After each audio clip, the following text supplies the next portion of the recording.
let's have a look at flood defences, starting with hard engineering. Hard engineering strategies aim to reduce the effects of flooding by building man-made structures that control a river's flow. There are different examples of hard engineering strategies, including dams and reservoirs. A dam is a large earth, stone or concrete wall built across a river in the upper course.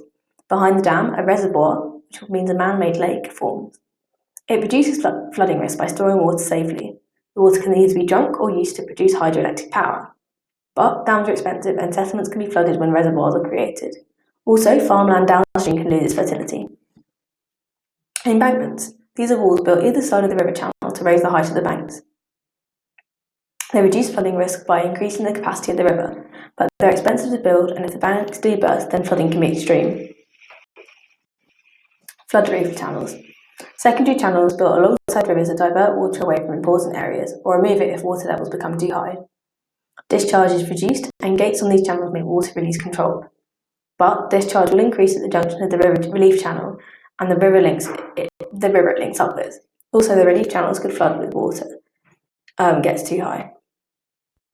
Channel straightening. Bends and meanders are removed by adding man-made straight channels.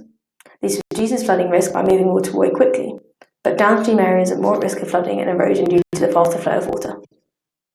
Let's quickly recap all of those hard engineering strategies. There are embankments, flood relief channels, channel straightening, and dams and reservoirs.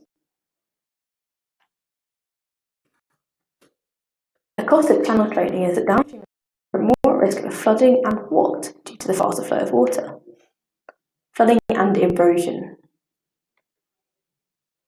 What do we call a large wall built across the river in the upper course? Is it a dam, a BAM, or a ram? The answer is, of course, a dam. Now let's have a look at some soft engineering flood defences. These strategies aim to reduce the effects of flooding using knowledge of rivers and their processes. There are different examples, such as floodplain zoning, where construction is restricted and parts of a floodplain are at high risk. A reduction in impermeable surfaces will reduce flooding risk, and the lack of buildings to damage will limit the impact. But this limits the growth of urban areas. River restoration. River restoration involves returning the river back towards its natural state. River discharge is reduced, which reduces downstream flooding risk. This strategy is also low maintenance and provides improved habitats, but the local risk of flooding can increase. Flood warnings. Warnings are distributed to media channels by the Environment Agency in the UK. Warnings allow people to prepare for the flooding in a way that will minimise the effects, but the floods still happen, and warnings are not always heard by everyone. Planting trees. Planting trees in river basins will increase the proportion of rain that's intercepted and the lag time between peak rainfall and peak discharge. Discharge, flood risk and soil erosion are all reduced. Additionally, the trees will provide extra habitats, but the amount of space available for agriculture is reduced. Finally, preparation. This can involve modifying buildings or making flood plans. Reduce the impact of flooding because buildings are more robust and people are more aware of what they should be doing. But preparation doesn't mean that you'll definitely be safe. Also, the modification of buildings is an expensive process. So let's go and recap all of these things. Which of these are soft engineering strategies for flood management? River restoration or channel straightening? Well, river restoration is the soft option out of those two. Flood relief channels. Flood relief channels or floodplain zoning. Floodplain zoning is the soft engineering strategy in this case. Planting trees or embankments.